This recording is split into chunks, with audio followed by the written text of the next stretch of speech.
Hey, welcome to the Micheaux Mission. 2 men, 1 podcast, every black film ever made. My name is Len, a.k.a. Len.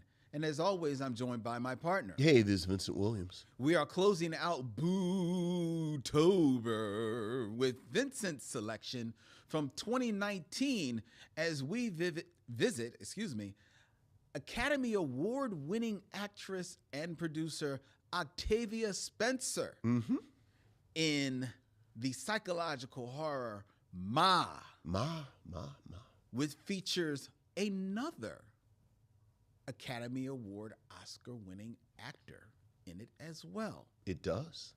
Tonight, here on The Mission, as we stream live from Young Chunk, Philadelphia's premier video podcast, Palace to all points north, south, east, and west, which means you on YouTube out there watching us in the chat.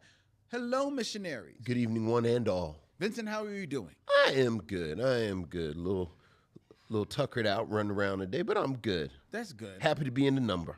Amen. How are you? I'm doing all right. We are coming up on Halloween this week. We are. Now, I know that you are not one for the dressing up. No, I don't dress up. But you do give out the candies, don't you? Do give out the candy. Go trick-or-treating with the boy. So. Oh, okay. Yeah, that's right. You do have the young. I do. Has he selected a costume? He has, and now you're going to ask me who he selected, and I'm going to tell you it has something to do with Pokemon. Okay. It's one of the Pokemon trainers. One of the trainers? One of the trainers, which apparently there have been many trainers. Well, has there? I mean, I guess I only know the whoa. Is that a follow-up question?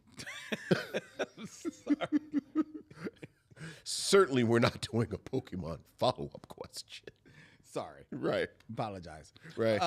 But apparently there have been 2 or 3 black trainers. Wow. He's okay. This just wow. Don't say anything else. Not saying anything else. He's dressed up like one of them. That's what he's dressing up as. There's stuff showed up at the house. The shirt. Okay. And the ball. Okay. To enslave the pocket monster. Yes. And that's who he is. Okay. All right. Okay. So he's. Oh my God. Yes, he's a slave catcher. I mean, a Pokemon catcher. Pokemon catcher. Very good. Pokemon catcher. I'm sure this is probably my wife in real time texting me the name of the trainer.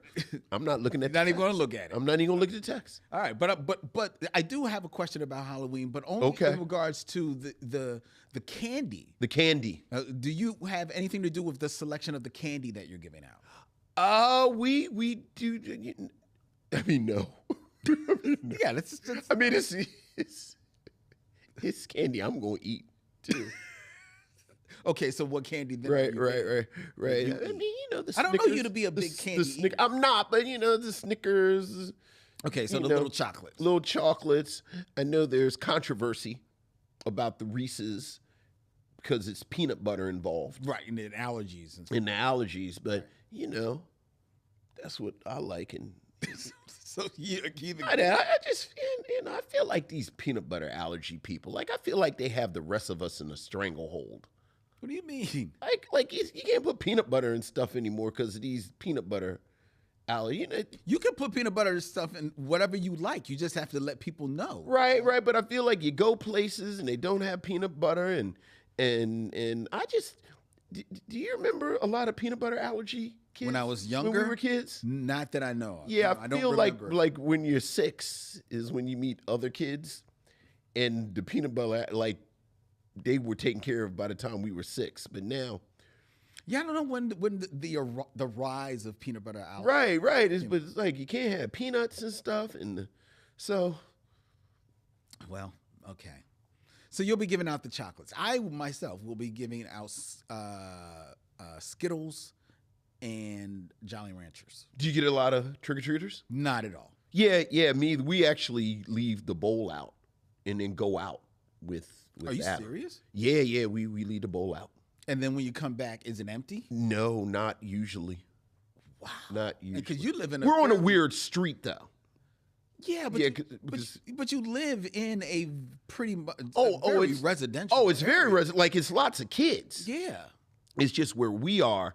We just aren't really on the path. You know how it is. You trick or treated, right? I did. Yes. You know how it is. Like you want the most bang for the buck. That's true. So like you kind of go to the places where you get a lot of bang. No, yeah. And I don't know if the return on investment is what it needs to be to wander where we are and then come back. But that's interesting. People, but you're Skittles and I'll be giving out Skittles and Jolly Ranchers. Skittles and Jolly, so because I'll that's have what you them. like. Well, no, honestly, it's because it's what I have in the house. It's what you And have I used to in have, the house. You like giving out chocolates in the house. hobo leftover candy. That's what you're doing. No, That's what I have in the house. no, it's not. No. Got some mints and a razor that I've used 3 times. These sugar packets that I got from the diner. What do you mean that's what I have in the house? Because, as you know, I do keep a candy dish in my house. Yes. And what I purchased the last time that I had to shop for it, I purchased Skittles, Okay. Jolly Ranchers, and actually feeling nostalgic, I bought the Lifesavers.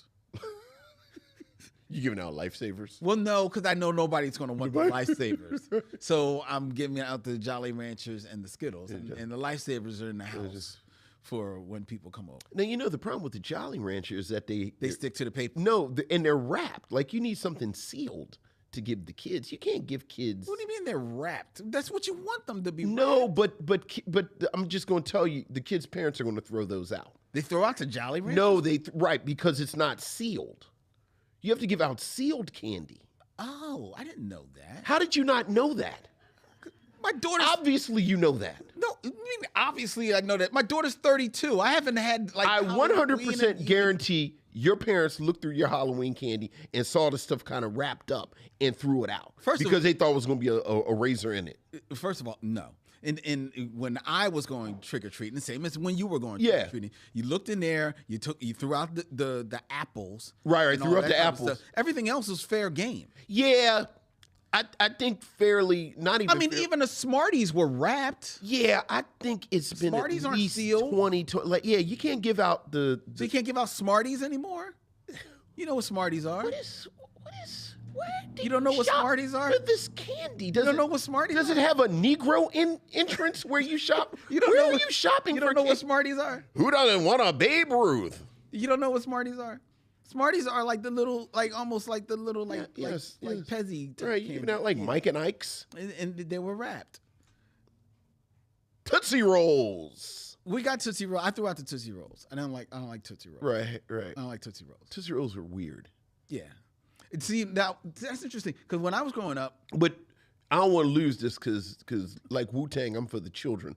Don't give out them Jolly Ranchers. so don't give out the Jolly Ranchers. Don't give out the Jolly Rancher. I don't remember this being a thing. It needs to be sealed. Well, okay, so how about if I got the little Jolly Rancher sticks? Those are sealed. Yes, those are fine. So I can get the Jolly Rancher Those sticks. are fine. All right, because that's what I used to love. Yeah. Jolly Rancher sticks. Right. All right. So All right. I'll go get some Jolly Rancher sticks. All right. And I'll give those out. Because I want to give kids something different. Sure. Why?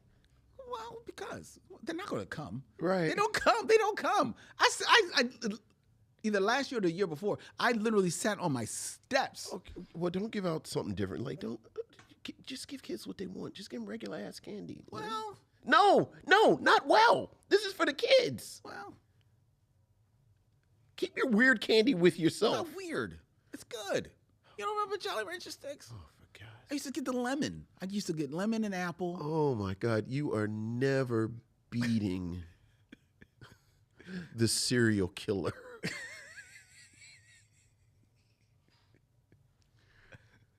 Let's move on. Yeah. Let's sure. hear from you, missionaries, or your emails, or as we like to call them, Missives from the missionaries. So what else is going on, Lynn? we have emails, Vincent. Ooh, missives from the missionaries. Ooh. Ooh. Ooh, missives from the missionaries.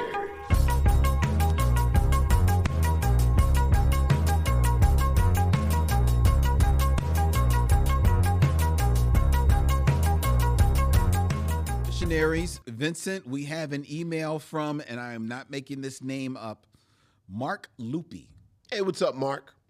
Greetings to Len, Vincent, Missionaries. It is spooky season, and this weekend I got to watch Sugar Hill. Nice. Not the one with Wesley Snipes, but the one starring the beautiful Marky Bay. Marky Bay. Is Diana Sugar Hill, a fun, well-done, scary blaxploitation film that I feel like is some ways underrated. I think it's in all ways underrated. Indeed. Yeah. While watching this movie, I sometimes think that if Marky Bay kept acting and did not back away from the spotlight, I could see her as being one of the first black final women in horror movies. Think about it. The concept of the black final woman didn't come about until Jada Pinkett in Demon Knight.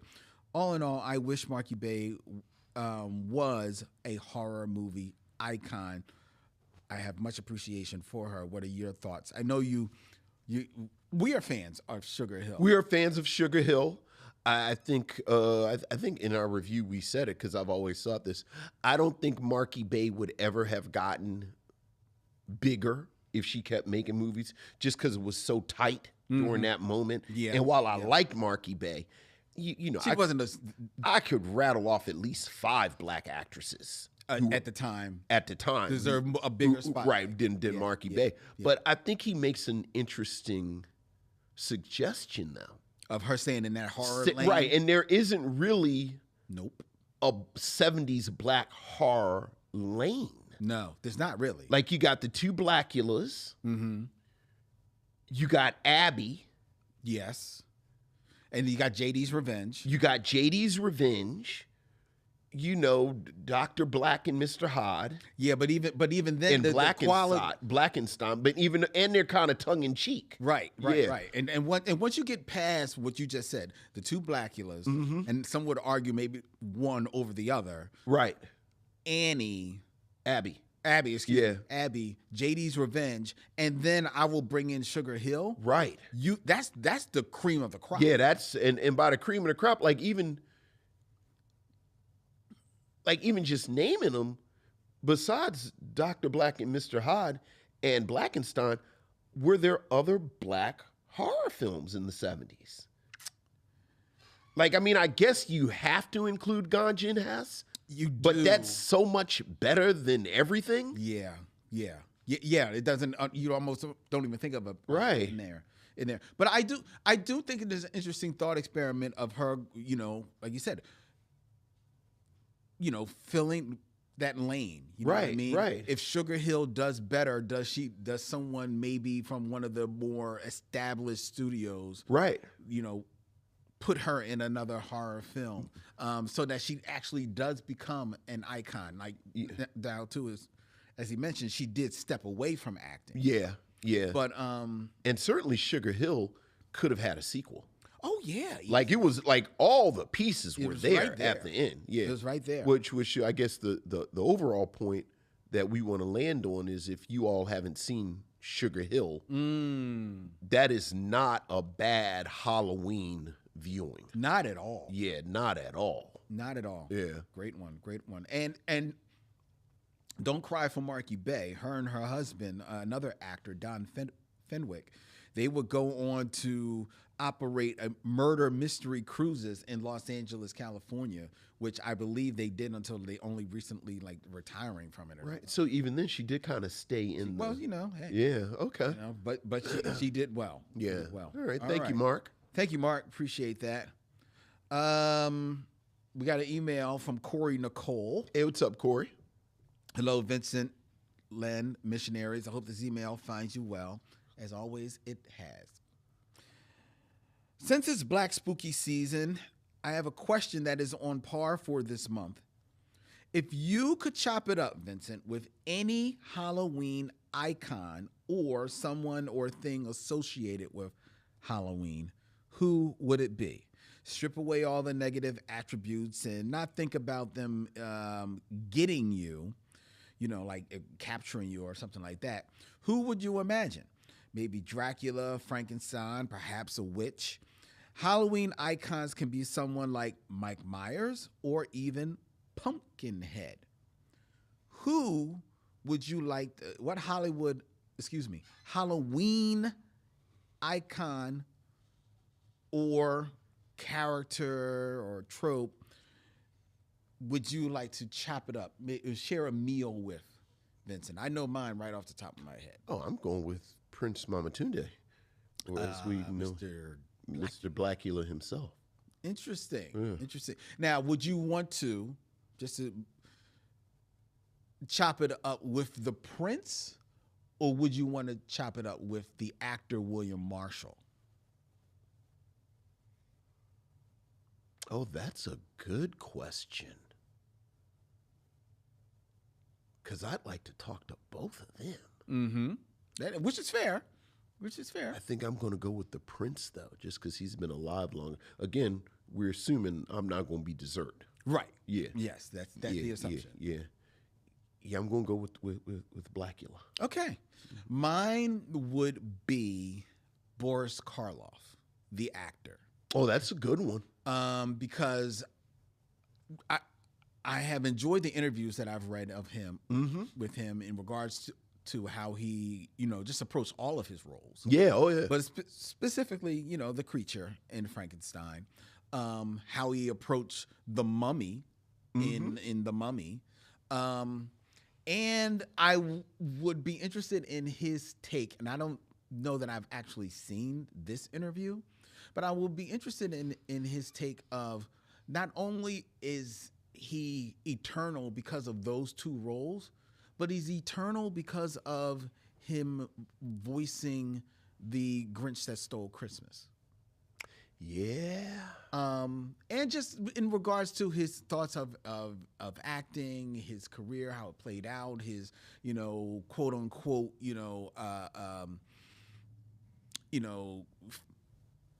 feud, if you will, or, how people put Boris versus Bela Lugosi and things like that. So Boris Karloff is who I would want to share a meal with. Okay. Now, if I had to pick an actor, I'm a double dip. Okay. It'd be Vincent Price. Ooh, really? Why? Just his career, and kind of like this is somebody who was a horror movie icon. Like how do you not have dinner with the Tingler and the Tingler and the Last Man on Earth and the voice of Thriller? Yeah. Like how do you not how have about that? Like how do you not have dinner with him? Nice. Yeah. Nice. All right, well then I will double dip. Yeah, double dip. And let me think of a character Okay. that I would want to have a meal with. And who's a character? That's getting a little deep there. I'm not going to be a meal. Right. Not going to be a meal. Getting that out of the way. I think the character that I would choose would be, right off the top of my head, would be, okay, it's a bit of a cheat. But it's Van Helsing. But it's not Van Helsing from the classic Van Helsing as he has showed up in Dracula. But it's Van Helsing as depicted by Hugh Jackman in the movie Van Helsing. And that is because that movie is one of the dumbest movies. It's really dumb. That I watch every time it comes on. Okay. All right. There are probably more. Oh, of course. But in the world of like this genre fiction, there are two movies that are absolutely stupendously stupid. But I watch them every time they come on. One is Van Helsing, and that's because Hugh Jackman, who is an actor who I love, sure, to my mind, and maybe he'll tell me different, I think he's having a ball in this movie. He looks like he is. He looks like he's having an absolute ball in this movie. It's no heavy lifting. He's just having fun, and that's why I love it. And the other one is because I just it's funny to watch someone's career come to an end, and that is The League of Extraordinary Gentlemen, which is the official last movie that Sean Connery made. Boy, yeah. And And that's a terrible movie. it's a terrible movie, which bastardizes a great comic book series. Not only does it bastardize it, it messes up a concept that you would think was bulletproof. Right? Like, you're going to take all of these characters. That might be the origin of my approach to the Micheaux mission, because I swear 15 minutes into it, I was fascinated by how bad it was. And spent an hour and 45 minutes trying to pull at the strings and figure out how they got something so easily right, so wrong. I know. So, And yet I watch it every time. hey man, look, Deep Blue Sea comes on, I'd walk out this podcast. All right. All right. We have another email. Okay. This is from Sarah Elkins. Hey, Sarah. And she just gives us 4 bullet points. Okay. Number 1. In the Buddy Cops discussion during the Missives from the Missionaries segment on a recent episode, Len mentioned the 1970s movie Super Cops. Yes. Growing up, I read the house copy of the book that it was based on, The Super Cops, the true story of the cops called Batman and Robin by L.H.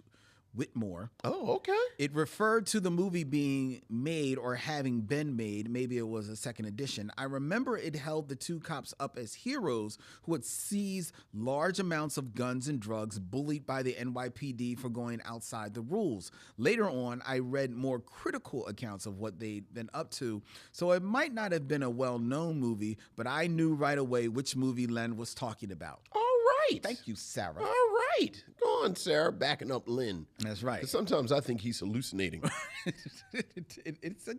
It was an actual movie. Okay. I'm not going to say it was a great movie. It was an actual movie. Number 2. Number 2. I side-eyed Vincent Sneer Okay. at furries in a later episode. I know several furries who are joyful people who take a lot of care in creating their appearance and celebrate and support each other. If you want to drag some geeks, focus on the Hail Hydra wannabes or other fascistic elements of fandom. That's fair. That is fair. All right. That is fair. The furries don't bother anybody there. No, that's fair. I take that, Sarah. I take that. Get at his neck.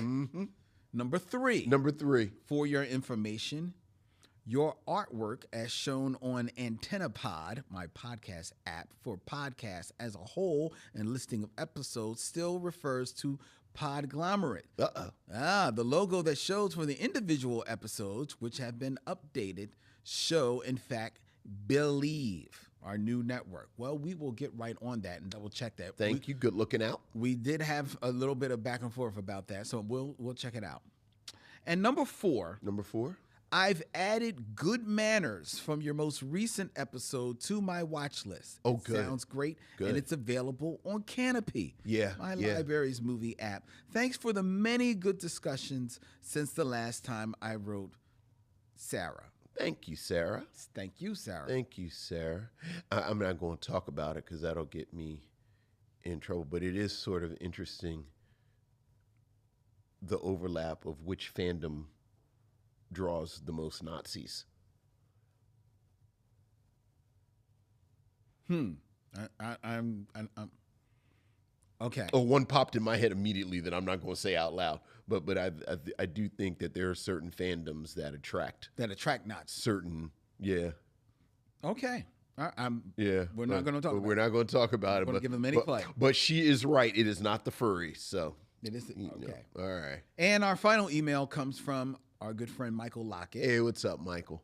Len, Vincent, fellow missionaries, all I can say about Good Manners with Wimoto Nyoka is that's the jam. Yeah. The premise is well thought out, it looks beautiful, and it's contained, which to me makes the suspense and tension even greater with each passing moment.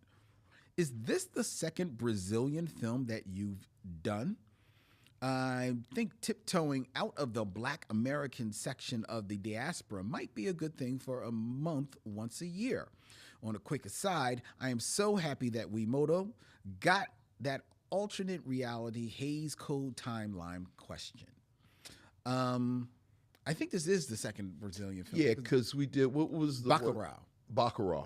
Right, Bacurau. right. And we didn't officially review it, but we discussed Black Orpheus. We did. Yeah. And we think about tiptoeing outside. But you know, like to stay in our lane. Michael's Wayback Machine visit landed him with Black Caesar. All right. When I was young and saw this, I enjoyed it, but it couldn't hold a candle to Shaft. Now, on my second complete rewatch of this movie, I undoubtedly see more potential for it to be the greatest blaxpiration film ever. It's a real story with real nuance and a real arc of morality to accompany the characters. This would have 100% been a better remake than Shaft. Although you guys did a recast, I would argue that an even stronger and more dynamic recast might actually be using women a la Set It Off. All the best, Michael Lockett. Thank you, Michael, for your opinion on Black Caesar, a film that has aged pretty well. Yeah, I think he's absolutely right that Black Caesar. Do I think Black Caesar is better than Shaft? I think that's worth. It's worth investigating. It's not because I do think it's a fuller story. It's a fuller story. I think Shaft, because of the production of it, Yeah, probably get put on a production level. It's better. I think the cast. I think Shaft is better directed. Yes. Yeah, but I think the cast is better in Black Caesar. yeah, and I think the story is. I think the fuller. story is better.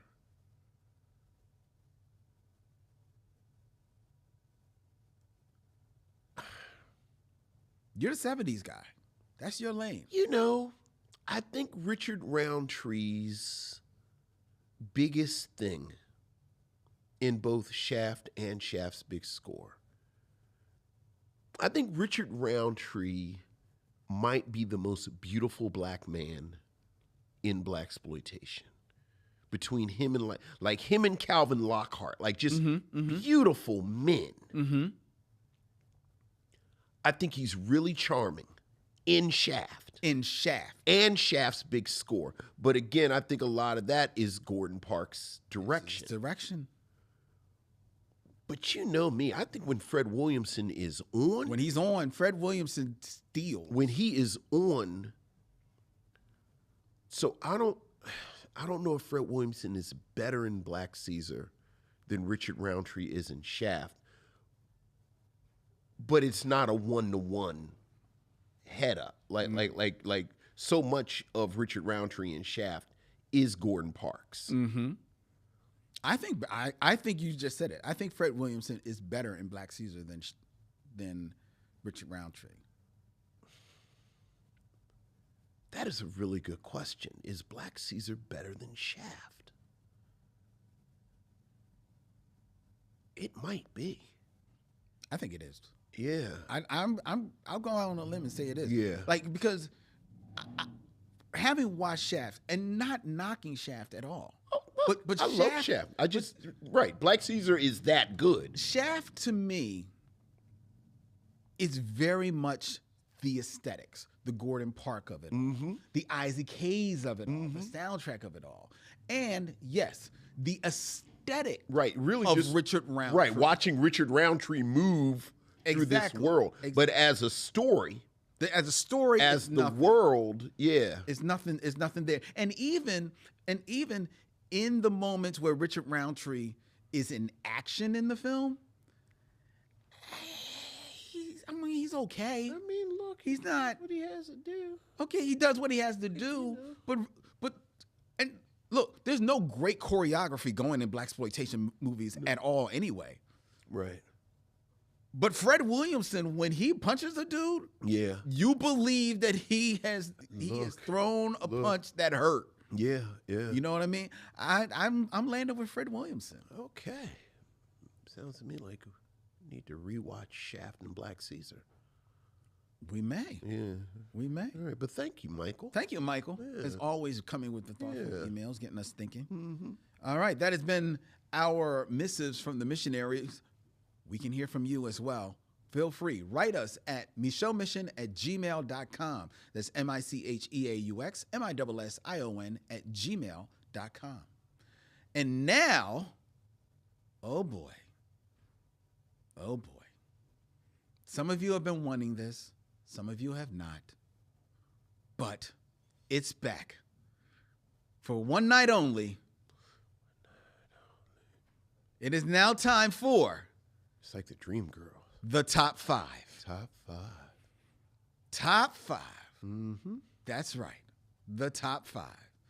And in celebration of our review tonight of Ma from 2019, Oh, yeah. Vincent, I present for you the top 5 or a top 5 worst mothers of horror movie history. Worst Mothers Horror Movie History Top 5. All right. All right. And I took Specialized. and I took this by trying to find categories of them. Okay. Okay. And made sure that these mothers are actual mothers. Okay. So there's no stepmothers. No stepmothers, No no evil mother stepmo- figures. No mother figures. Okay. Okay. All right, what we got? All right. So we're starting just the year before this film Okay. in 2018 Okay. with Annie Graham from the film Hereditary, Yeah. as portrayed by Toni Collette. Yeah.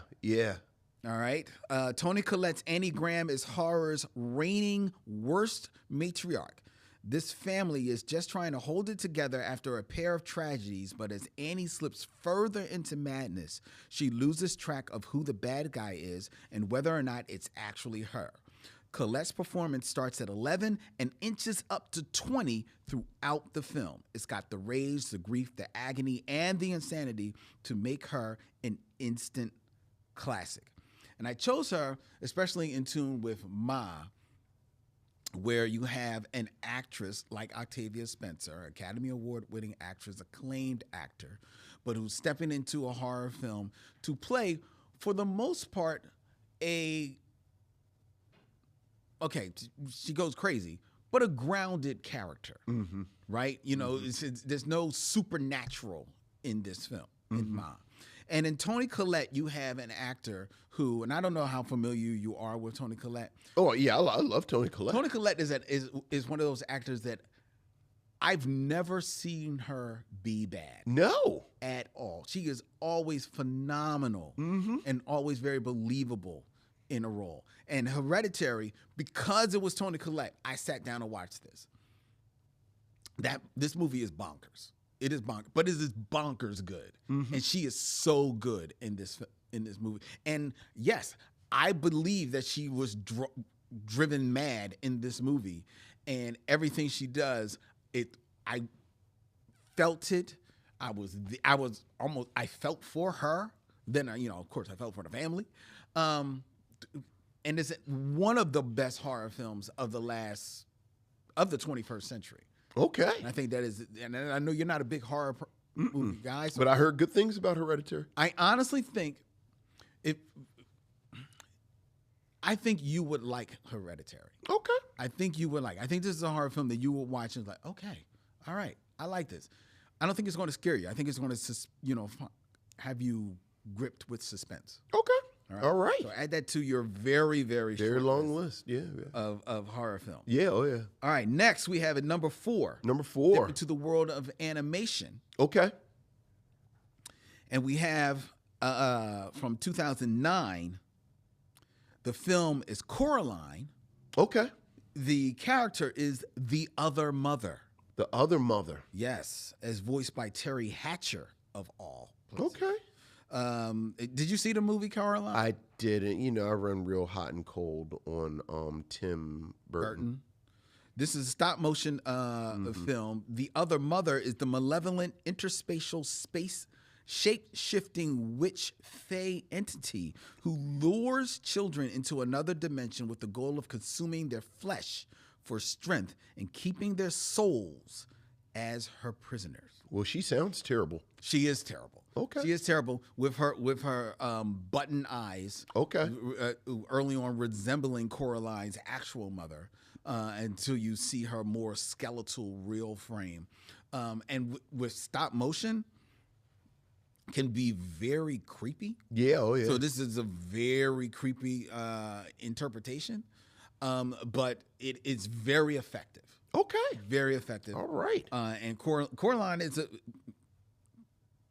Coraline's a movie. People like Coraline. Look, People like man, Coraline. It's a wonderful movie. I took my daughter to see it. She loves it. Her kids are not old enough yet, but I know she's going to introduce them to it. Okay. All right, now we go into the serial killers. Serial killers. It's just straight up serial killers. Serial killers. This is probably a bad mom. She's a serial killer. She is. All right. It is from 1994, and it's right there in the title. Okay. Serial Mom. Serial mom. The character is Beverly Suthman, as portrayed by one. I just lost the actress name. Sandy Duncan. No, not Sandy Duncan. Why you say Sandy Duncan? I don't know, man. I guess I wanted a Trisket. Why aren't you interested in Serial Mom? It's another movie that you would like. Serial Mom from 1994 that stars in the title role Kathleen Turner. Oh, I think I saw this. Yeah. The Serial Mom is Beverly Suthman appears to be an unassuming upper middle class housewife living with her dentist husband Eugene and their teenage children Misty and Chip. Sure. In Townsend, Maryland. But in truth, she is a serial killer who murders people over trivial slights and offenses. I'm pretty sure I saw this. Such as. Because was this a comedy? It was a dark comedy by John Waters. Oh, of course I saw it. Okay. Yeah. Buried the lead. It's a John Waters film. Well, of course. Let's see. Beverly vengefully runs over her son Chip's math teacher, Mr. Stubbins, with her car after he condemns Chip's interest in horror films at a PTA meeting. Later, Misty, her daughter, is upset where her crush, Carl, stands her up for a date. Therefore, Beverly spots Carl with another girl at a swap meet and fatally stabs him with a fire poker. As one does. As one is meant to do. Wouldn't you do that if somebody stood up, Camille? Absolutely. Yes. Yes. Serial Mom. It's a film that a lot of people don't talk about anymore. Yeah. But it was a lot of fun. I yeah. remember enjoying this film. It's been a minute since I saw it. Yeah. Okay. How you like John Waters? I'm a John Waters fan. I am too. Yeah. I am too. But I do think you're right that Serial Mom kind of gets lost in the. Well, it's not. Yeah, people when they think of John Waters, they don't go to Serial Mom. Right. Right. All right. Number two. We're getting up to the biggies. Yeah. Okay. This is a mom so toxic that she is toxic from the grave. Okay. And that is from the classic film from 1960. Okay. Norma Bates. Oh, yeah.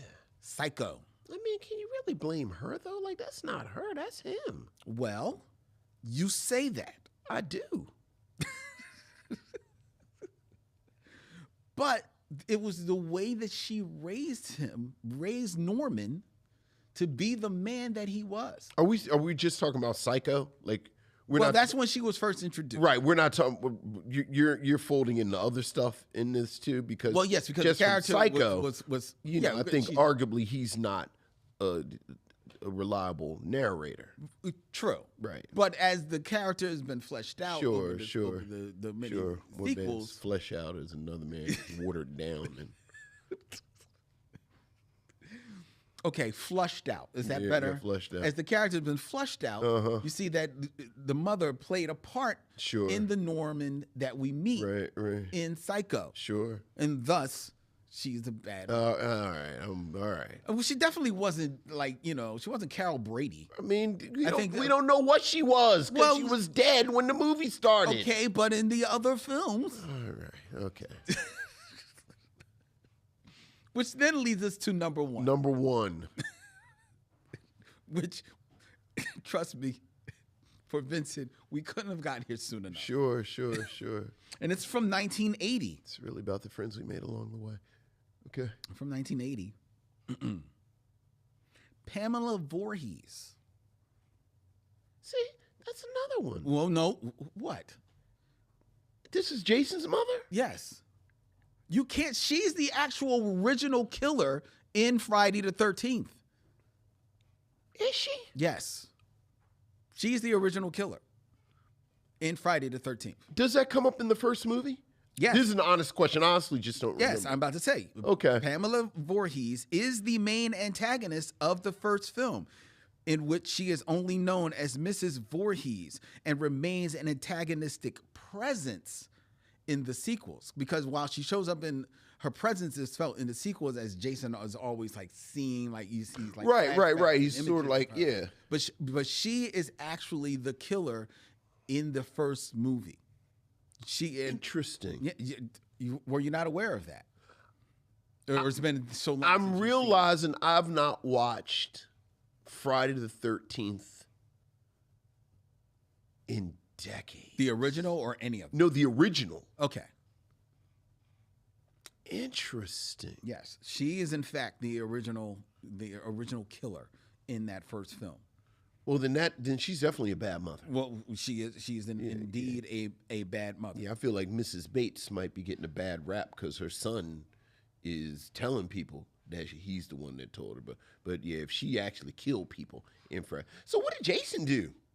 Well, Jason was killed. He was drowned at Lake Crystal Lake. Camp Crystal Lake. He was drowned, and none of the counselors at the time, either they didn't go to save him because they were doing counselor things or whatever.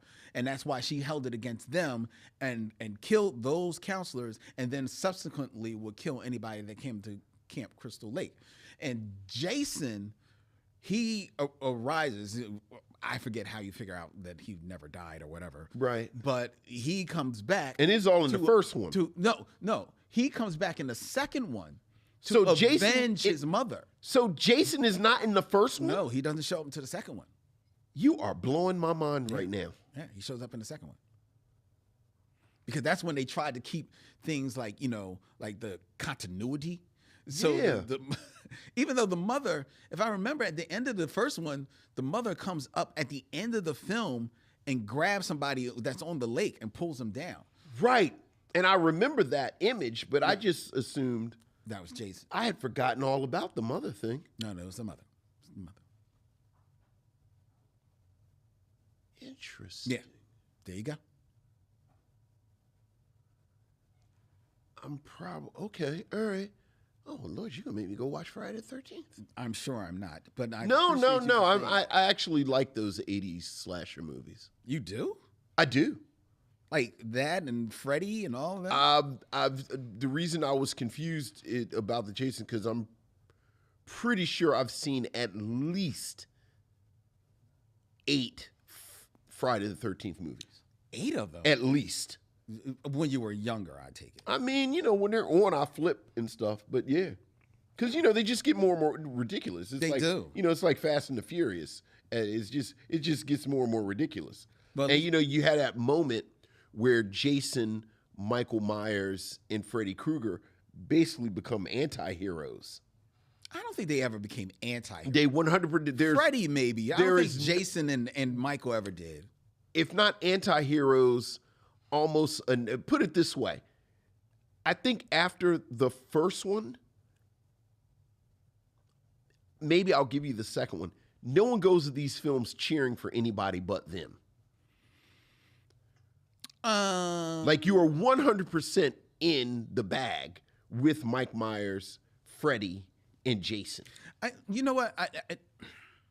I don't know about that. I think and I get what you're saying. I think yes, you're going in there for the kills. Right.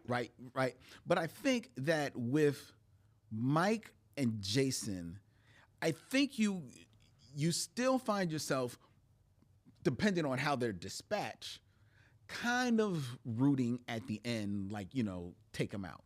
Oh, well, why didn't you take him out this way? Why didn't you take him out that way? But I think with Freddy, I think people definitely are rooting on the side of Freddy. I think part of the reason they had to bring back Jamie, like the brilliance of bringing back Jamie Lee Curtis in Halloween, is that this was an actual person in character that people would have to root for, or there was a chance people would or root Jason. For. Like, I really do think once you get to Friday the 13th to Nightmare on Elm Street to Halloween 2, everyone is just cannon fodder, and you're just there for the kills. Yeah, that's true. But I think you also are kind of looking to see them meet their end, as opposed to Freddy. You're not looking for Freddy to meet his end. Right. Well, I think people will be very happy if a Nightmare on Elm Street movie ended with Freddy killing everybody and catching a bus to the next town. But I think in Jason and Mike, they still kind of want to see them die, even though they know they're going to come back. yeah. I think so. Especially in Michael, because Michael, the reason why they bring back Jamie is because Michael is the only one of all of them where there was a character you were at least sympathetic for. Right. Which was Jamie Lee Curtis. Right. Well, that's my point exactly. Everyone is so amazing. So, but you wanted to see him die. You kind of want to see them die. I don't know. Yeah. Like, but that is the most interesting thing that I've heard about Friday the 13th in years, because I'd forgotten all about that. About the mom. That Jason. Okay. All right. Well, there you go. All right. All right. I'm looking here in the chat, and I saw that somebody put out that Black Caesar, they think, has a better soundtrack than Shaft. I agree. Black Caesar's soundtrack is James Brown, right? Mm-hmm. Oh, yeah. So you find that superior to ICK's iconic? I think the Shaft theme is iconic. I think the rest of the soundtrack is okay. Like, it's nice. Yeah. But that Black Caesar soundtrack is bananas. I think we're leaning on Black Caesar as a better movie than Shaft. Yeah. I think talk about. Well, Black Caesar pays the cost to be the boss. So there you go. All right. All right. That was the top 5. All right. That probably won't return until 2026. So don't. There might be a flare up. It may be a flare up. Maybe a flare up of top 5. Flare up. Get some topical cream. All right.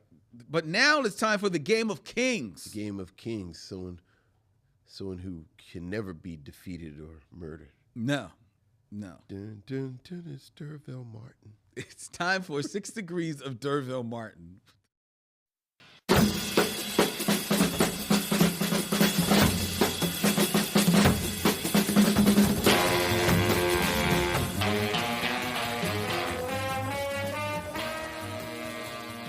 Of D'Urville Martin, where I give Vincent 2 actors, and he has 6 films or less to connect them to D'Urville Martin. D'Urville Martin. All right.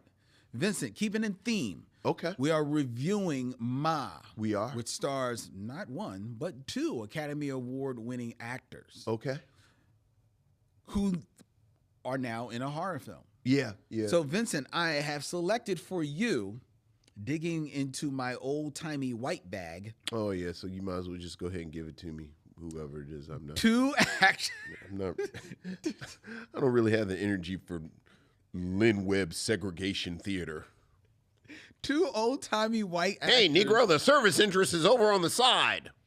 Who have won Academy Awards, and then would later, after winning their Academy Award, Make a horror movie. Yeah, I mean, it's an interesting topic, but okay. All right. Who these old-timey starting with number 1. white people who the greatest compliment they would tell me I'm a credit to my race.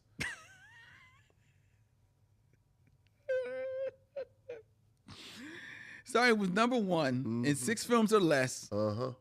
connect D'Urville Martin Two. David Niven. David Niven, a legendary actor who won his only Academy Award in 1959 for the film Separate Tables. Sure. Have you seen Separate Tables? No. Appeared in only one horror film. That's 1966's Eye of the Devil.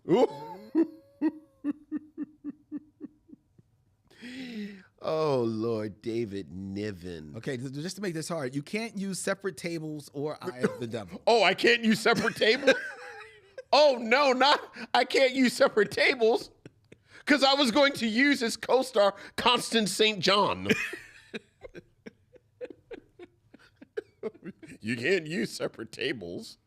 Oh, okay, Lynn.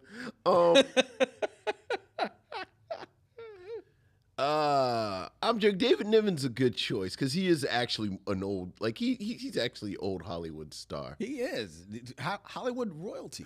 Why do I?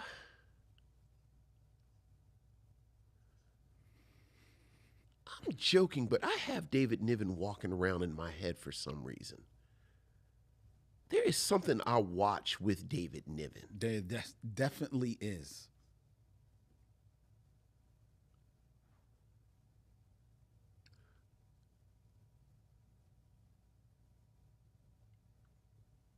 He's the bishop. He's the bishop. That's right. He's the bishop. Okay. Because I was like, why am I thinking about Courtney B. Vance? Okay. So D'Urville Martin is in, Guess Who's Coming to Dinner with Katharine Hepburn. Mm-hmm. Katharine Hepburn is, of course, in Philadelphia Story. With? Cary Grant. Who? And Cary Grant plays the Denzel Washington role in The Bishop's Wife as a sketchy-ass angel trying to steal the bishop's wife in the film of the same name. And the bishop is played by? David Niven. Very good. Man of God, guy has a crisis of faith. God sends him this sketchy angel. How God gonna send him an angel look like Cary Grant trying to steal his wife? Well, I mean, he's David Niven. He's not like he's chopped liver. Yeah, but he ain't Cary Grant. Well, that's very true. And you know, He's not Cary Grant. it's like, wow, God is real dirty. Why he send Denzel Washington? He's not. Yeah, Courtney B. Vance, while you down there trying to deal with the heater at your dilapidated church, I'm going to take your wife out for dancing. And it's like, God, God, don't send Denzel Washington to my wife. All right, here, extra credit. Okay. Who's the wife in The Bishop's Wife? Oh, I don't know. Yeah, I didn't think so. Is she somebody of note? Yes. Because David Niven and Cary Grant are the big. Yes. Does she sing at the nightclub with Lionel Richie? Remember Lionel Richie had that weird accent? Hey, Vivi, hey, you ain't sang with us. Why don't you? It's like, why is Lionel Richie talking like that? No. But unlike Cary Grant, she is an Academy Award-winning actress. As well. Yes. Who? Loretta Young. Oh, that's certainly a name I've heard. So disrespectful. All right, very good, Vincent. All right. You did it. All right. Yeah. Bishop's Wife is good too. It is. I like It's a cute Bishop. movie. I like a Bishop's Wife. Cute movie. It holds up. And a Preacher's Wife. I like both of them. You know that they actually, The Preacher's Wife is one of those rare remakes that is probably as good as the original. I think it's as good. Yeah. I'm pretty sure my dad put me onto a Bishop's Wife. Bishop's Wife. All right. Yeah. All right. Number 2. Right. In 6 movies or less. Uh-huh. Connect D'Urville Martin to Joan Crawford. Now, Oh, yeah. Joan Crawford, who in the mid-60s decided to start appearing in horror films as the roles began to dry up for actresses her age. Yeah. She would appear in whatever happened to Baby Jane. Yeah, which is the only thing I've ever seen with her in. Like I don't care what it is you're about to say. All I've ever seen her in is whatever happened to Baby Jane with Betty Davis. Okay, and the only thing I've ever seen Betty Davis in is whatever happened to Baby Jane. Really? Why you say really? Like, yeah, that's not the only thing you've seen her in. What did I see Betty Davis in? Did you ever see the original Murder on the Orient Express? Oh, I did. She's in that? Yes. It's like 30,000 people in that. And she's one of them. Yeah, who else is in that? Because let's be clear. I got nothing for Joan Crawford. And I'm not even mad at you. Like, Joan Crawford is a legitimate choice. Mm-hmm. But only thing look. Well, who else is in Murder? Mommy Dearest. I know Mommy Dearest. And that's not even her. Right. She's not even in that. It's just about her. This is what I know about Joan Crawford. She was married to the Jewish dude who was the president of Pepsi. Mm-hmm. Her daughter, Christina, didn't like her that much. That's true. She don't really rock with wire hangers. Right.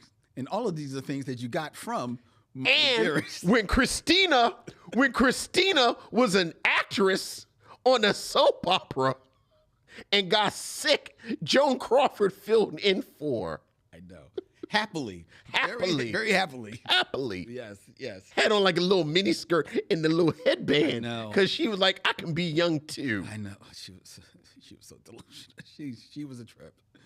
Joan Crawford was a trip. All right, so I can't take whatever. And I saw Whatever Happened to Baby Jane, and I like that. Oh, well, it's a good movie. Because they was vamping it up. Oh, the two of them were vamping it up. It was a great movie. But yeah, I don't know nothing about Jane. So okay. All right, so who all is in Murder on the Orient Express? Well, not Sidney Lumet. Sean Connery. Sean Connery getting that. You know who else is in Murder on the Orient Express? I don't. It's just. I'm pretty sure David Niven.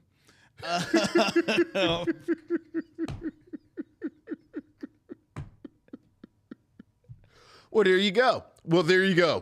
Obviously. Wait a minute. Let me make sure of that. All right. Yeah, you go right ahead. Let me make sure. Go right ahead, Joan Crawford. Sure.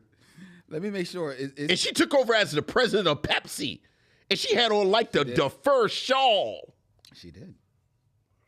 Let me make sure. Is he in Murder on the Orient Express? He's in. No, he's not. Okay. He's in another Agatha Christie. Right. And then she made Christina eat her steak rare.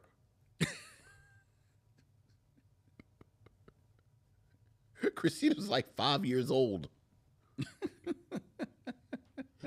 She'll have her steak rare. I'm Faye Dunaway as Joan Crawford. Are you going to connect Joan Crawford? No. You said Betty Davis. No, I said I can't. Who else is in? I said Sean Connery. Oh, you want somebody else? No. I'll give you somebody else. Sean Connery. No. Okay, I'll give you somebody else. I'll give you. Oh God, who's Casablanca. Well, let's do Sean Connery because I was thinking about because we were talking about Whitney Houston. I think I'll have enough for this. D'Urville Martin, Five on the Black Hand Side, Dick Anthony Williams, Denzel Washington in Mo Better Blues. Denzel Washington's in Preacher's Wife with Whitney Houston. Whitney Houston is in The Bodyguard with Kevin Costner. Kevin Costner is in, oh no, because I'm out because that gets me to Betty Davis. That doesn't get me to Joan Crawford. So,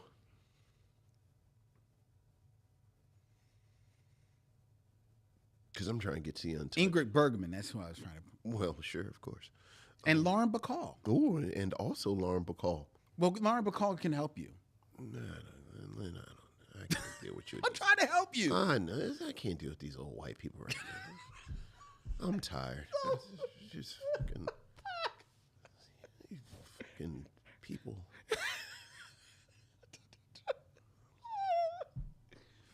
How about John Gielgud? I will flip everything in here over. Now you could say Caligula. said Caligula. I'm sure I can get to. I should probably be able to get to Sean Connery quicker. I just can't. Anthony Perkins.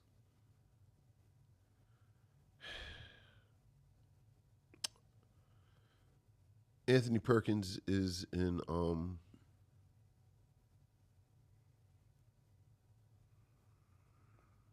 yeah.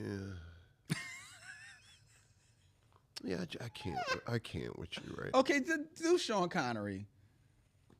Yeah, I can't.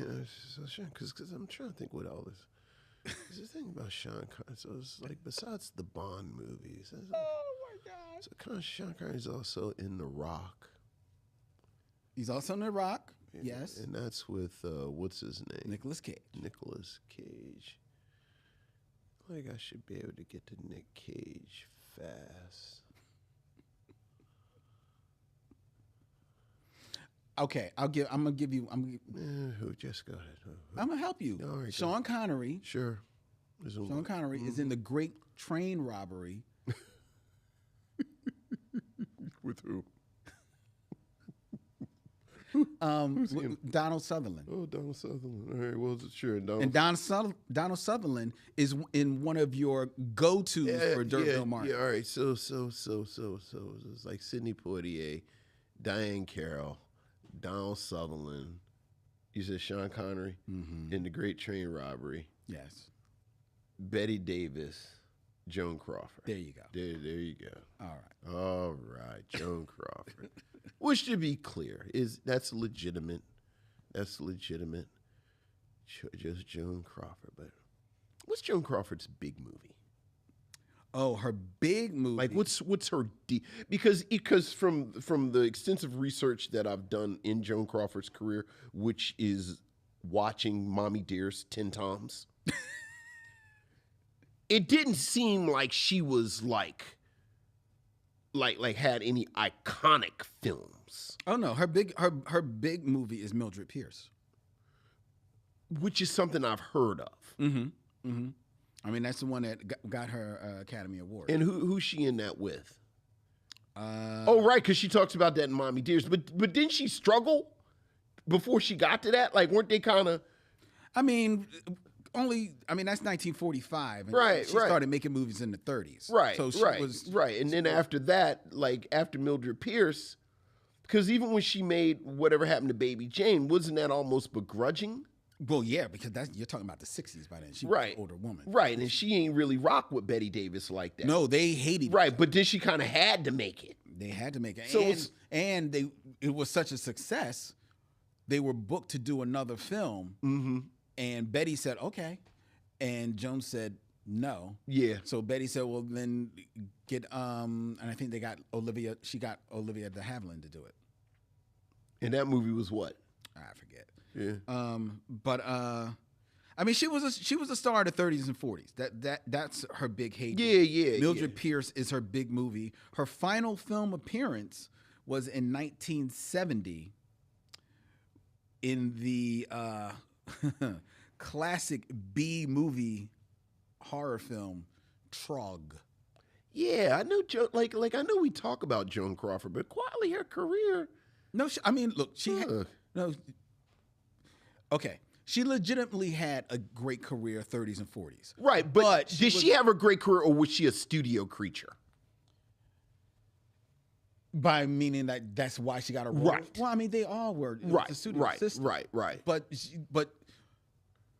even though you're in the studio system and they're putting you in the movies, you're only getting the leads in these movies if the audience is. Yeah, but I got the sense she wasn't, No, they were coming to the theater All for right, her. okay. I mean, the reason why her and Betty Davis didn't get along, they didn't get along personality-wise, but they also didn't get along because at one time they were rivals as far as for the box office receipts. Right. And Betty Davis was a lot more demanding for equal or better pay. Right. And better roles. Whereas Joan was like, okay, give it to me. I just treat me good. Right. Right. Give me all the pomp and circumstance that she thought that she deserved. But yeah. And what was the soap opera? that she replaced Christina on? Oh, let's see. That would have been.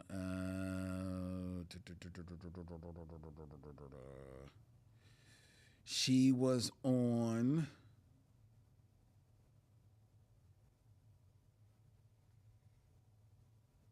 I'm not seeing it listed here. Have you ever watched the footage? No, I just only know the story. Oh, she looks. No, I think I saw a still. She looks ridiculous. Well, Yeah, one can only. it's actually hilarious. I can believe that. Yeah, yeah. Definitely can believe. She is also, interestingly enough, famous for being on her episode of Night Gallery from 1969 that was directed by Steven Spielberg. I am finding out or remembering right now that It's a segment called Eyes. Yeah. You know, Night Gallery scared me. Oh, me too. Yeah, I ain't really mess with Night Gallery like that. No. Yeah. Like for a second, I said, "Oh, I'll go watch it," and then I said, "Yeah, you not messing with no Night Gallery." Yeah, I was not messing with Night Gallery. Is Night Gallery streaming? I know we gotta do a review, but It's probably on Tubi or something. Yeah, I wonder if Night Gallery is streaming. You going to try it now? I might pick an episode or two. I won't. Yeah. See, Night Gallery got me because it was the whole idea that it was, first of all, it was a night gallery. Mm-hmm. And then you walked in and there were these paintings. Yeah. And like that always scared me of like museums for a minute. Man. Yeah. 'Cause I was like, yo, I'm looking at these weird paintings. I ain't like Rod Serling in the modern suits. With his mutton chops. Right. I was just about to say, with the sideburns, I was like, this Rod Serling ain't supposed to look like this. Yeah. That's why I always, like, that scared me. And then, because I was introduced to Night Gallery before I learned the story of the picture or the portrait of Dorian Gray. Okay. And then when I learned that was about a painting, Yeah. I was like, oh, no, I can't mess with that. And the only Dorian Gray that is acceptable to me is in the League of Extraordinary Gentlemen. Oh, for God's sake. My last thing, and then we are going to go ahead and start. Somehow I ended up, when I was a kid, with like 4 issues of the Charlton Night Gallery comic book. Yeah. And that used to scare me. Of course, it's always worse drawn. Come on, Vincent. That's why I don't do horror comics. But now I just realize I wonder, okay, this is the actual last thing.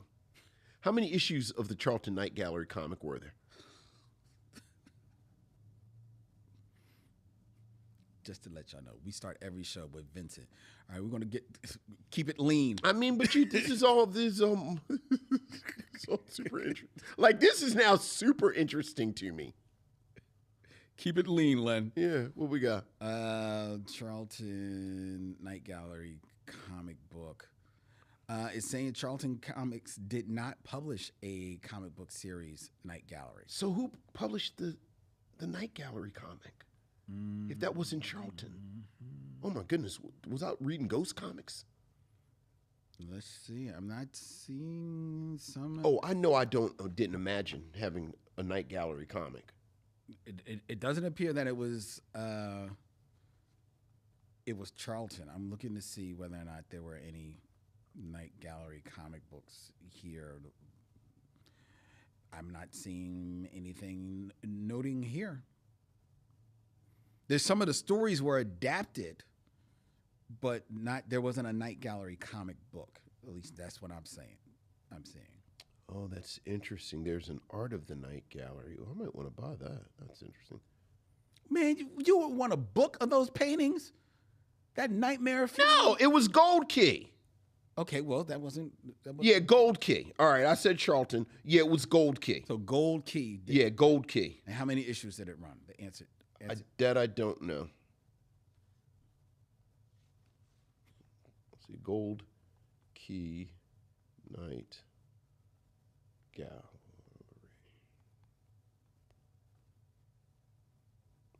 Oh no, that's the Twilight Zone comic. See? All right, come on, let's go. This is the type of scintillating content that we bring to you usually exclusively on Patreon, where for just $5, you can gain access to 3 monthly exclusive podcasts. The Serial Killers, which we just put up a new episode this week, the Binge Lounge, as well as Len's Secret Movie Podcast. And every dollar that is shared with us, thankfully, via Patreon goes to helping support the show as we are moving forward at the end of 2025 and into 2026. Just to let you know, we want to get us a new social media director because I fail. So we need a social media director here. We've got some other initiatives. We've got other podcasts that we want to put out to you, and your contribution really helps us. We really appreciate it. We really do. So you can go to patreon.com, look for the Micheaux Mission, and for $5 become a patron of the Micheaux Mission. And hey, if you can't do that, that's fine. If you really want to help us, then just tell a friend. Tell one person. Tell one person about the show. Spread the word about the Micheaux Mission. Have them go on a podcast catcher of your choice or their choice. Subscribe, follow, hit the bell, be notified of when we go live on YouTube, when we put up our videos. Subscribe on Apple or Spotify so that they never miss an episode of the Micheaux Mission podcast. Thank you so much. Thank you. Thank you. And now, it is time for our review from 2019 of Ma.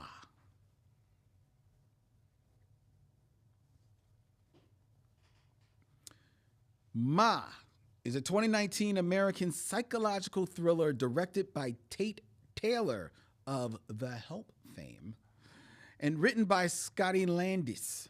It stars Octavia Spencer, Juliette Lewis, Diana Silvers, Corey Fogelmanis, Gianni Paolo, Michaela Miller, Luke Evans, and in a cameo role, Academy Award-winning actor.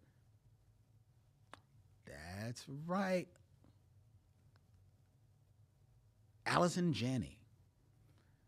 This film, selected by Vincent, features Octavia Spencer as a middle-aged woman who befriends a group of teenagers that she lets party in her basement.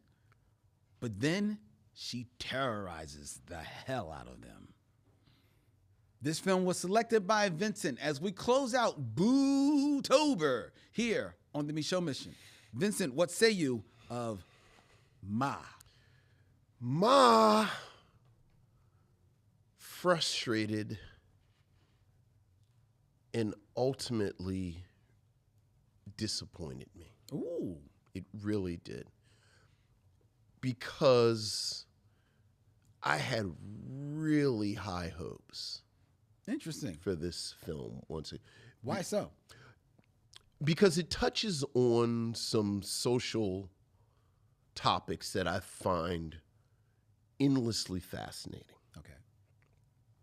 I call it the Lisa Turtle thing. Lisa Turtle? Lisa Turtle, who is the character that Lark Voorhees played on Saved by the Bell. Oh, okay. The early 80s kind of young people comedy came on Saturday morning. Yeah, Saturday morning sitcom. And Lisa Turtle was, frankly, the black kid. Yes. In the crew. Mm-hmm. And I'm always fascinated by that kid. Like the black kid in the crew. Like, why are you in this crew? Like, what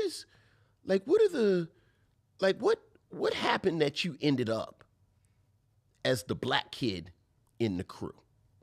You know, it happens. It does. It just happened. You know, you grew up in this neighborhood, this, that, and the other. And certainly the characters in this film, including Ma, are closer to this age where this happened initially than not. Ma is, as you mentioned, Octavia Spencer plays Sue Ann, who lives in this town of Franklin, Ohio.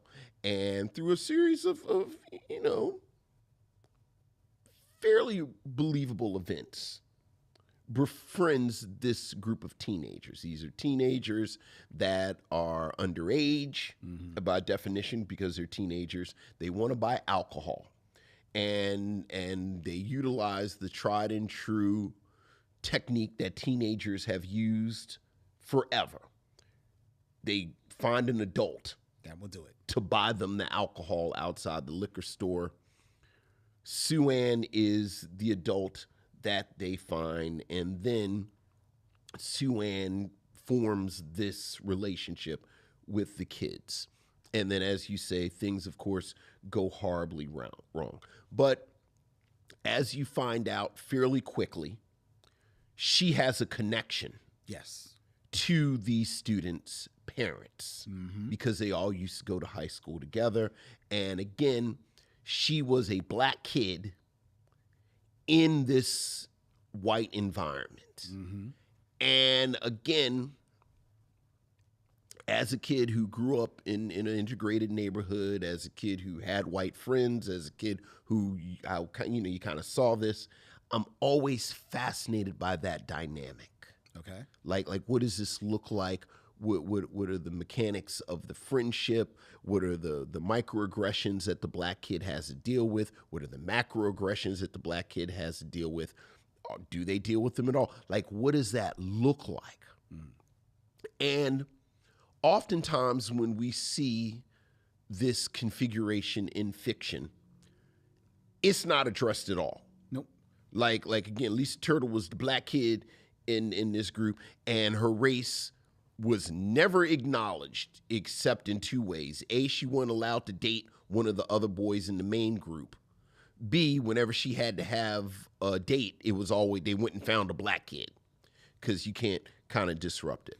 And while you're saying like not allowed, you mean not plot-wise? Plot-wise. Production-wise. Like plot-wise. Like clearly she's a very pretty girl, but no one ever really showed any interest in her. And again, you see this throughout these shows. Like everybody listening to this has watched television, seen movies, seen this dynamic where it's the black person who is kind of a eunuch and desexualized because we can't have that. And for approximately 20 minutes, it seems like Ma is going to address that. Like it's not really a spoiler because it happens fairly quickly that you realize that Sue-Ann has this connection to the parents of the teenagers that she has befriended. All of them white parents. They went to high school together. And it seems like maybe they're going to deal with it a little bit. And they don't. Nope. They don't. And that was very disappointing to me because, like I said, it was right. It was right there. Yeah. Like it's right there. So that's the first and biggest disappointment. Okay. That there's that. Second, I felt like the film didn't trust me as an audience member. Like, again, I think the first 20 or so minutes, you realize in this setting that it's going to be this cross-generational thing. Like, there's enough breadcrumbs, it's enough foreshadowing that you think, okay, there's going to be some type of twist where Ma is connected, and I'm just going to call Sue-Ann Ma, because that's what they talk about, connected to these kids. But then like a half hour in, you start getting flashbacks. Yeah. That just very plainly and awkwardly lay it out, which just as an execution, again, the script doesn't trust me as the audience to pick it up. So then there's that, and that kind of bothered me. And then I think what disappointed me the most is that logistically, this film doesn't really make sense. There you go. You know, it's funny, we were talking before like we were talking about the Halloween candy, and we had the exchange, and I told you, oh, you gotta had a candy wrapped up, and this is just sort of 21st century parenting. This notion that these kids are going to this middle-aged woman's house and it never gets out. 5 kids. All right. Maybe these 5 kids. All right, maybe these 5 kids. Even that. Like you know, not for nothing. We were talking before the show. Like, you know, we went and visited my daughter this weekend. My daughter, who is a junior in college. I know. I know where my daughter is at this exact second because she shares her location with her parents on the phone. This is not uncommon. Lots of kids have that share because they're on a family plan, and you have the share location. Like there's helicopter parenting, and then there's just sort of modern parenting, where you kind of know you can put your hand on your kid pretty, you know, these days and times we live in. The notion that these 5 teenagers are in this middle-aged woman's house and their parents don't catch wind of it at all stretches the bonds of credibility. But okay, maybe these 5 kids, maybe they're tight. Maybe they're, you know, their parents are letting them free. These are free-range parents. Maybe they. But at some point in the film, it becomes the party house. Yes. So now there are dozens of kids coming and going. There is social media involved. This is not a reality web that there isn't Instagram, there isn't TikTok. Like, that is part of the plot, how they go back and forth. And the notion that no one knows about this took me out of it completely. I see. I can dig it. The other thing that took me out of it,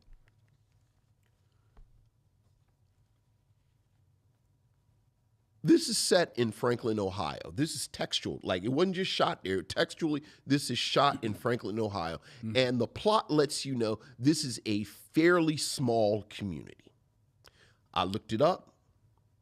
It's a little over 10,000 people in Franklin, Ohio. So this is a fairly small community. To put that in let you kind of context, 30,000 people go to Temple University. Right.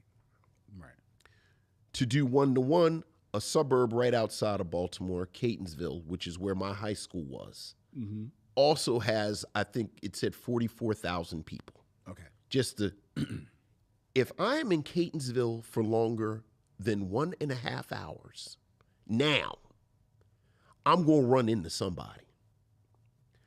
So this notion that Sue Ann has lived this life in this little town, and no one knows who she is, no one knows where she's at. She has, spoiler, had this secret baby that now goes to the high school, that the children of the people she went to high school with don't know who this child is.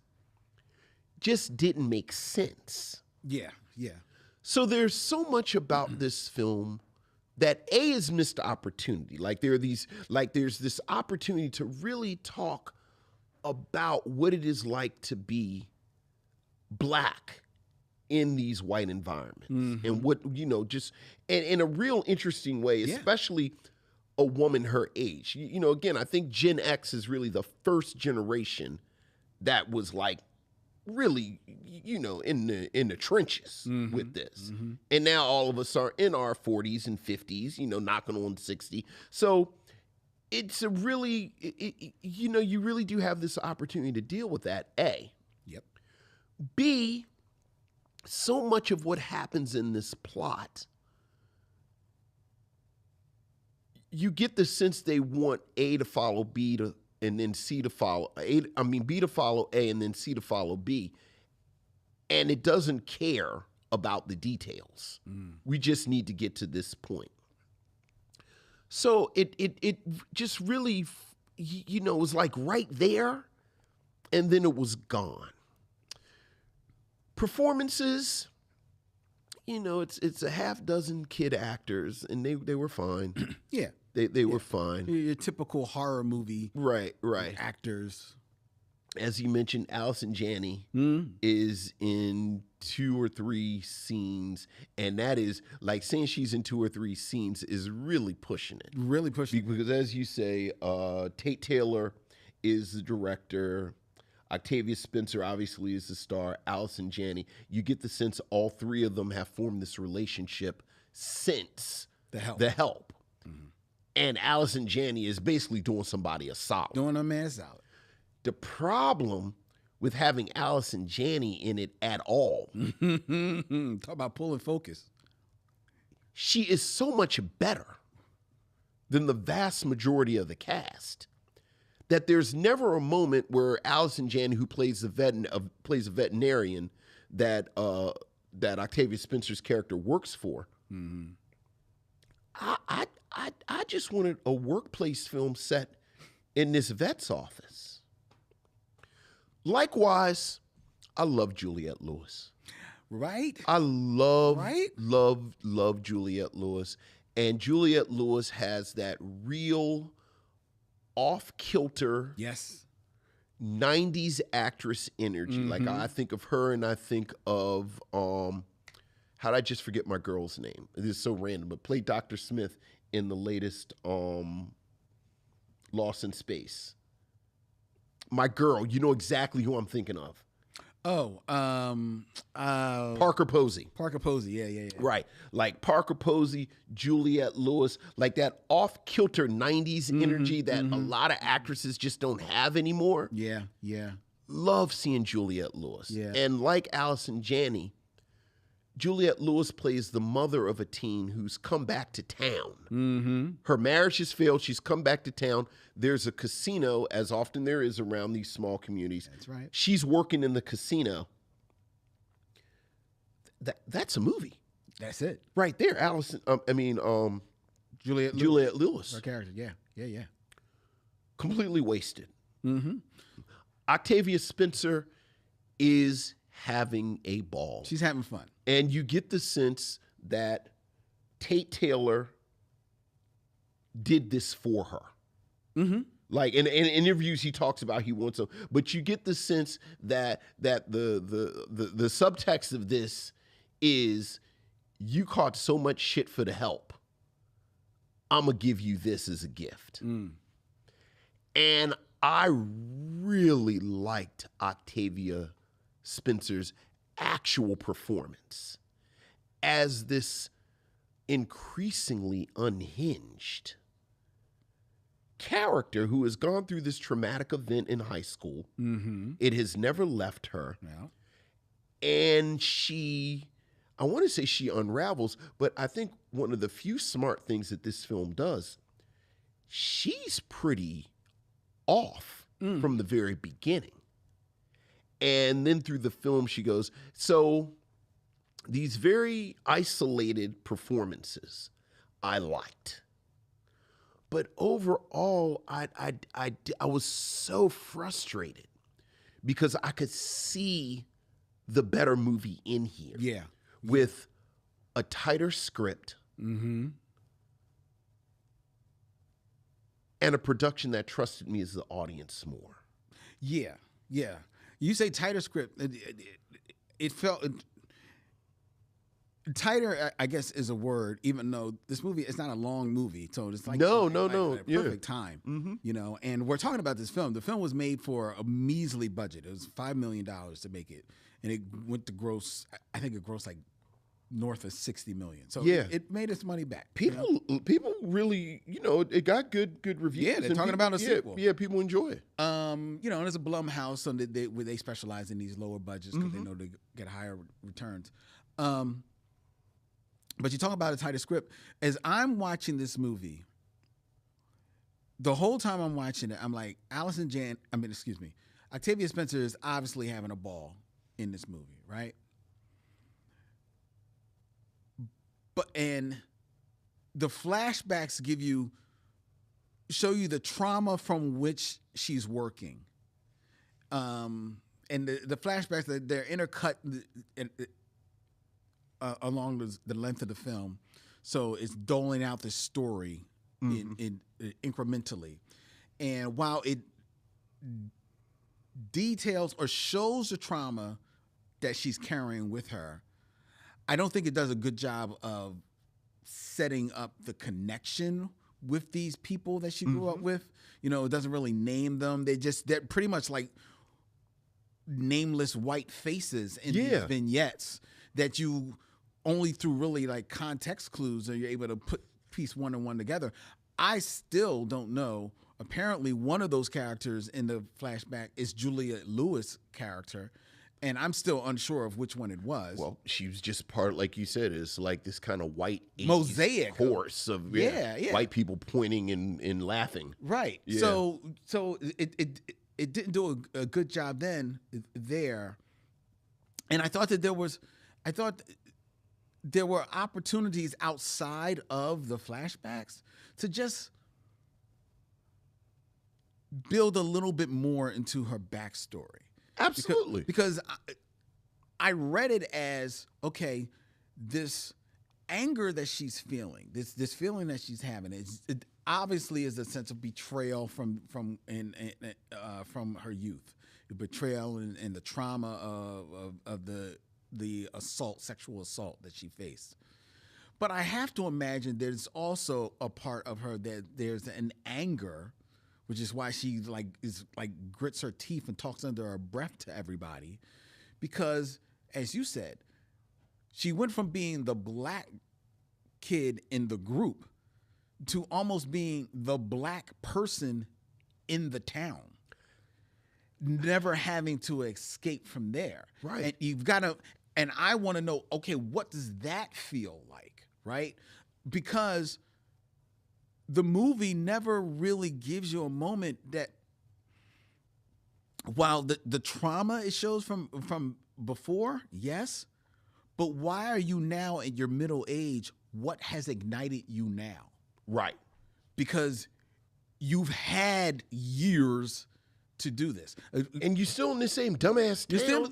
Not only are you the same dumbass town, we're led to believe that Juliette Lewis has just returned to town, but otherwise, everybody else is still in the town. Everybody, this is right. This town, like they've been there for you. Yeah. At any moment, you could have been out there with your hypodermics, like taking out these people. Right. You obviously, your kid, you had walled off in this dungeon of a house. Like I'm like, what? And even there, I'm like, okay, what is that about? I was like, well, there's a detail to drop in the last 15 minutes that probably should be explored. Yes, that your kid is obviously suffering from, well, I say obviously, maybe suffering from some type of debilitating disease. We really don't know. Well, I got the sense she was one of these people that, what's the Munchausen's disease? Yeah. Where you think you got everything. No, where you put it on your kid. You put it on your kid. Right. Yeah. Right. Well, I got a sense of that, but we don't know. We don't know. The fact is that we don't know. Right. We're not even let into any particular clues of where it might be. And where's the kid's father? Well, at first I thought that the assault was going to be, okay, is that what then gave you the child? But that's not what happened. Yeah, that looks like an African American child. That's not what happened. And then all of a sudden you've got this weird crush on the one white guy who assaulted you. So much so that you're laying in bed with him while the house is on fire. Yeah, it was real rose for Emily. I'm like, yo, what is going on? So, but with all of that, and you're right, the movie makes absolutely zero sense. Allison Janney and Juliette Lewis, God bless them, they're acting in a whole nother movie. Yeah. Which is a better movie. Yeah. Like you say Juliette Lewis is wasted. I don't think she's wasted. She's just in another movie. Like, because she's actually very, very good. But as much as this movie and the kids, like, they're like, they're whatever, they're kids from movies, it's whatever. The one girl, Diana Silvers, I was like, I spent a lot of the movie like, I know her from something, and then I realized she was in Netflix's Space Force, so I saw her in that, where she played Steve Carell's kid. Okay. In that show.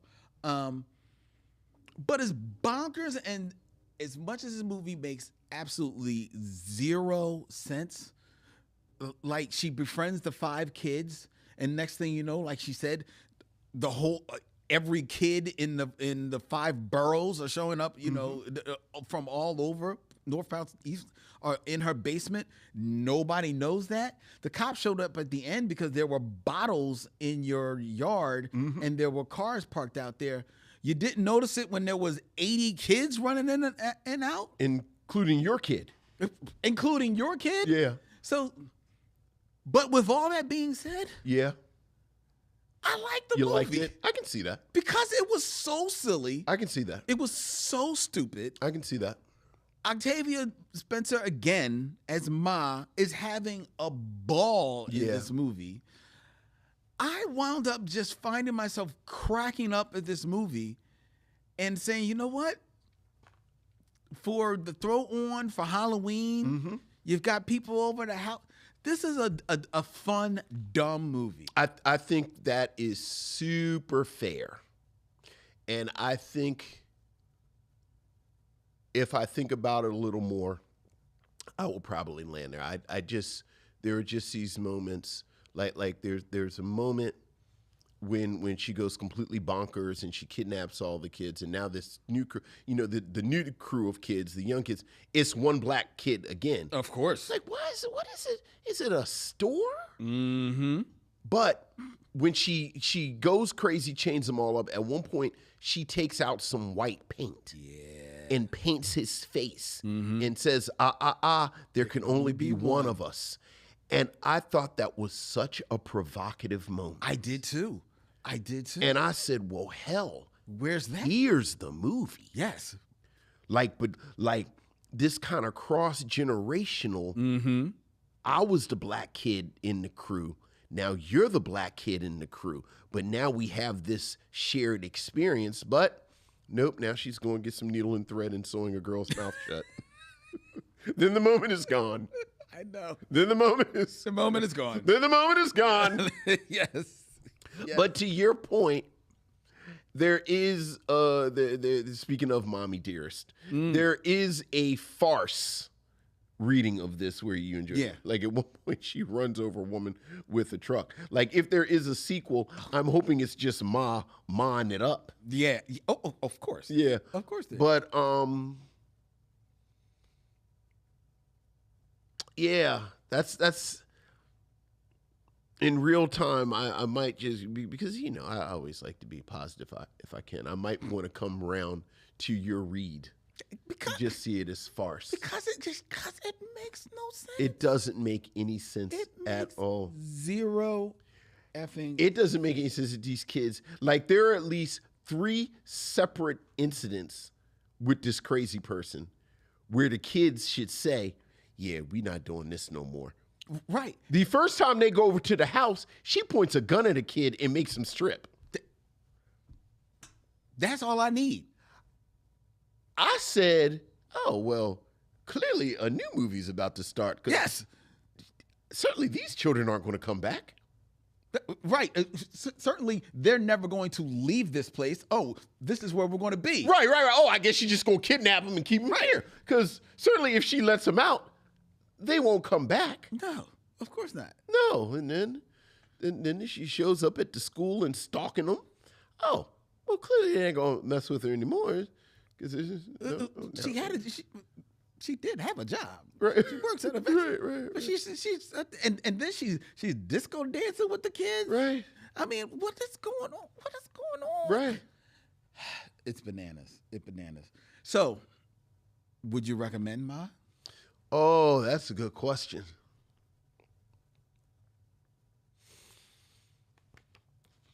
I recommend Ma, but understand, if you go in it like this is not the people under the stairs. No. This is not Sinners. Not This is not Sinners. This is not Candyman. No. This is not Get Out. No, it's not Blackula. How about that? It's not Blackula.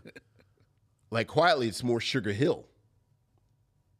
Yeah. Yeah, it's more Sugar Hill than. Yeah. There you go, right there. There you go. You got the column, like we were talking about 70s black horror. Let's just do black horror. And the column is it in the Blackula column or is it in the Sugar Hill column? This is very much in the Sugar Hill column. There you go. So if you all want to have a Halloween movie night and with the Sugar Hill just kind of fun, farce, outlandish, then this is, watch this with like JD's Revenge. Ooh, JD's Revenge gets a little dark. I wouldn't go JD. I'm just saying JD's Revenge is there's no social commentary.